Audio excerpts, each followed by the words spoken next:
Hello दोस्तों, आप सभी का स्वागत है आपका अपना क्लास एसएस क्लास 2.0 में।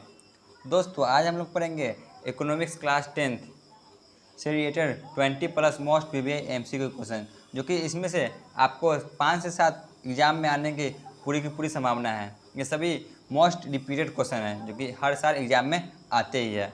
तो चलिए बिना टाइम वेस्ट किए हुए अपने क्लास को शुरू करते हैं। आज का पहला प्रश्न है, इस क्षेत्र के श्रमिक माल का उत्पादन नहीं करते। बताइए कौन सा क्षेत्र है जो श्रमिक माल का उत्पादन नहीं करते हैं। ऑप्शन ए तृतीयक क्षेत्र, ऑप्शन बी द्वितीयक क्षेत्र, ऑप्शन सी प्राथमिक क्षेत्र, ऑप्शन डी इनमें से कोई नहीं। बताइए क्या होगा। इस क्षेत्र के श्रमिक माल उत्पादन नहीं करते हैं तो तृतीयक क्षेत्र में, ठीक है ना, इसे सेवा क्षेत्र भी कहा जाता है। ये माल को उत्पादन नहीं करते हैं। आगे चलते हैं। क्वेश्चन नंबर 2, संगठित क्षेत्र का सही अर्थ चुनें। संगठित क्षेत्र का सही अर्थ चुनें। ऑप्शन ए, यह उन उद्योगों में शामिल करता है जहां रोजगार की शर्तें नियमित नहीं हैं। ऑप्शन बी, यह सरकार के नियंत्रण से बाहर है। ऑप्शन सी, नौकरियां नियमित नहीं हैं। ऑप्शन डी, यह कम वेतन प्रदान करता है। बताइए संगठित क्षेत्र का सही अर्थ क्या है। तो इसका सही जवाब होगा ऑप्शन ए, ठीक है ना। यह उन उद्यमों में शामिल करता है जहां रोजगार की शर्तें नियमित नहीं होती है। आगे बढ़ते हैं। क्वेश्चन नंबर 3, नरेगा या मनरेगा 2005 के अनुसार सरकार द्वारा गारंटीकृत रोजगार कितने दिनों की संख्या है। ऑप्शन है 100 दिन, ऑप्शन बी 80 दिन, ऑप्शन सी 15 दिन, ऑप्शन डी 120 दिन। तो नरेगा या मनरेगा, ठीक है ना, इसके अनुसार 100 दिनों का गारंटी रोजगार की व्यवस्था किया गया है, ठीक है ना, ऑप्शन ए। आगे बढ़ते हैं। क्वेश्चन नंबर 4, सेवा क्षेत्र में इनमें से किस तरह की गतिविधियां शामिल होती है। बताइए सेवा क्षेत्र में इनमें से किस तरह की गतिविधियां शामिल होती है। ऑप्शन ए, कृषि, डेयरी, मछली पकड़ने की और वानिकी। ऑप्शन बी, चीनी, गुड़, ईंट बनाना। ऑप्शन सी, परिवहन, संचार, बैंकिंग। ऑप्शन डी इनमें से कोई नहीं। बताइए सेवा क्षेत्र में किस तरह की गतिविधियाँ होती है। क्वेश्चन नंबर 4, तो इसमें होती है परिवहन, संचार, बैंकिंग, ठीक है ना, इस तरह की सुविधा प्रदान की जाती है। आगे बढ़ते हैं। क्वेश्चन नंबर 5, प्रच्छन्न बेरोजगारी का मतलब ऐसी स्थिति से है जहां लोग, प्रच्छन्न बेरोजगारी का मतलब किससे है। ऑप्शन ए, बेरोजगार है। ऑप्शन बी, नियोजित है लेकिन कम वेतन अर्जित है करते हैं। ऑप्शन सी, नियोजित है लेकिन उत्पादकता शून्य है। ऑप्शन डी, थोड़े समय के लिए बेरोजगार है। बताइए प्रच्छन्न बेरोजगारी का मतलब क्या है। जहां लोग नियोजित है लेकिन उत्पादकता शून्य है। आगे बढ़ते हैं। क्वेश्चन नंबर 6 पे आते हैं। सार्वजनिक क्षेत्र के उद्यमों का मकसद क्या होता है। बताइए जो सार्वजनिक क्षेत्र के उद्यम होते हैं उसका मकसद क्या होता है। ऑप्शन ए, मुनाफा कमाना। ऑप्शन बी, मनोरंजन। ऑप्शन सी, सामाजिक कल्पना, कल्याण और सुरक्षा। ऑप्शन डी इनमें से कोई नहीं। तो इसका सही जवाब होगा ऑप्शन सी, सामाजिक कल्याण और सुरक्षा। आगे बढ़ते हैं।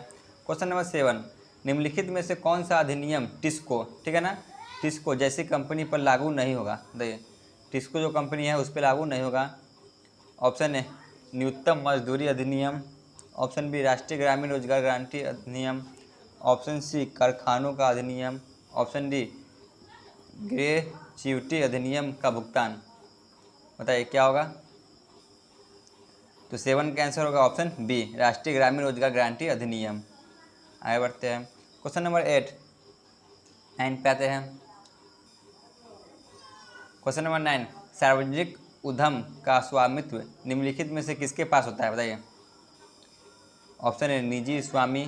ऑप्शन बी, सरकार। ऑप्शन सी, सरकार और निजी हाथों में। ऑप्शन डी, उपयुक्त में से किसी के पास नहीं। बताइए क्या होगा। तो इसका सही होगा ऑप्शन बी, सरकार के पास होती है, ठीक है ना। आगे चलते हैं। क्वेश्चन नंबर 10 पे आते हैं।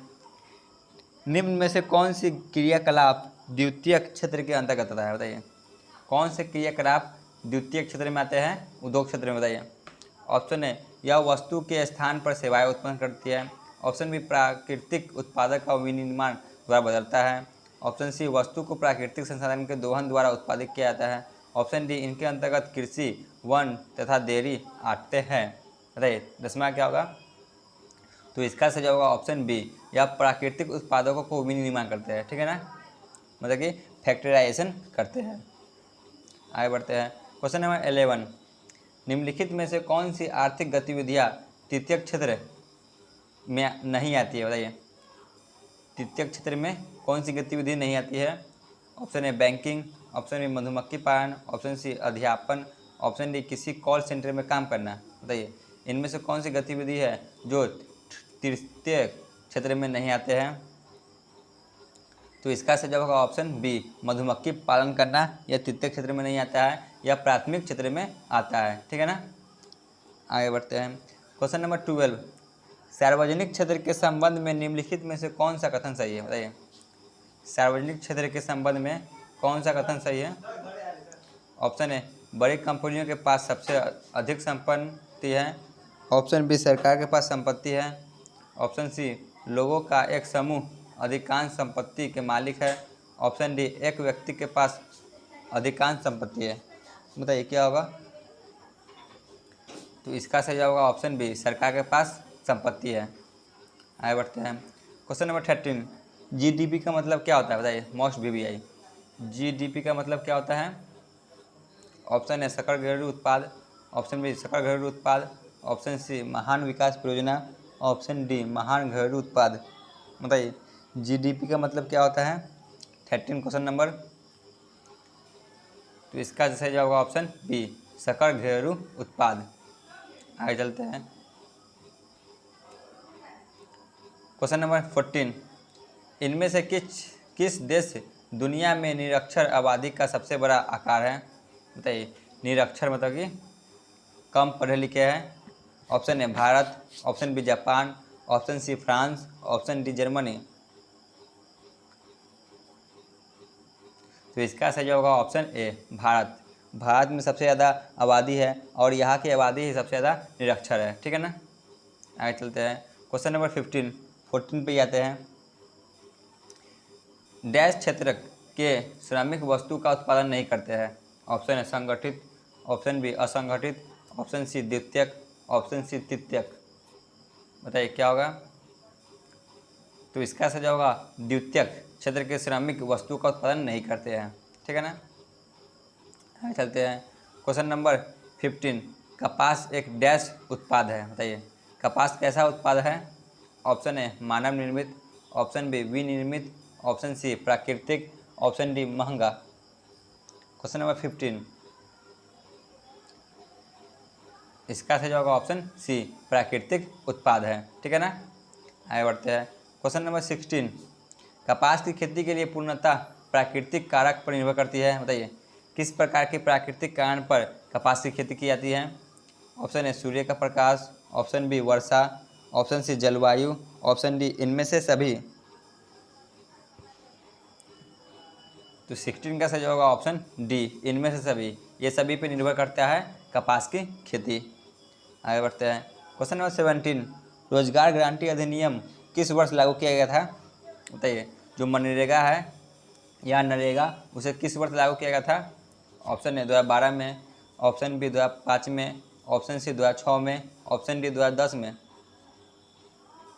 तो इसे 2005 में लागू किया गया था, जिसमें 100 दिनों का रोजगार की गारंटी दिया गया था सभी को। आगे बढ़ते हैं।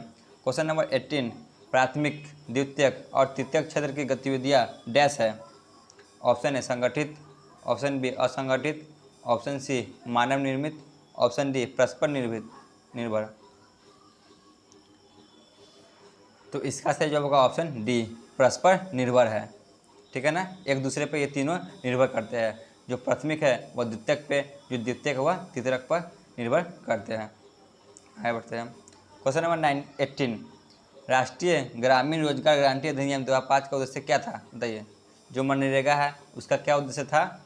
ऑप्शन ए ग्रामीण क्षेत्रों में रोजगार का अवसर बढ़ाना, ऑप्शन बी श्रमिक की साधारण अवधारणा सुधारना, ऑप्शन सी ऊपर के दोनों, ऑप्शन डी इनमें से कोई नहीं। बताइए क्या होगा 18 का? तो इसका सही होगा ऑप्शन बी सी दोनों, ये भी और ये भी। ग्रामीण क्षेत्रों में रोजगार के अवसर बढ़ाना, श्रमिक की साधारण व्यवस्था को सुधारना। क्वेश्चन नंबर 19, अर्थव्यवस्था के प्रत्येक क्षेत्र के अंतिम उत्पाद की ही गणना क्यों की जाती है? ऑप्शन ए बेरोजगारी से बचने के लिए, ऑप्शन बी दोहरी गणना की समस्या से बचने के लिए, ऑप्शन सी अधिक लागत की समस्या से बचने के लिए, ऑप्शन डी इनमें से कोई नहीं। तो इसका सही जवाब होगा ऑप्शन बी दोहरी गणना की समस्या से बचने के लिए, ठीक है ना, ऑप्शन बी। चलते आज के अंतिम प्रश्न पे जो कि क्वेश्चन नंबर 20 है। प्राकृतिक संसाधनों के प्रत्यक्ष उपयोग पर आधारित अनेक गतिविधियां हैं। ऑप्शन ए कपास की खेती, ऑप्शन बी पशुपालन, ऑप्शन सी भंडारण, ऑप्शन डी परिवहन। तो इसका सही जवाब होगा ऑप्शन ए कपास की खेती है। तो आज का क्लास यहीं पे ख़त्म करते हैं। अगले क्लास में आपको इससे आगे की क्वेश्चन मिलेगा। धन्यवाद।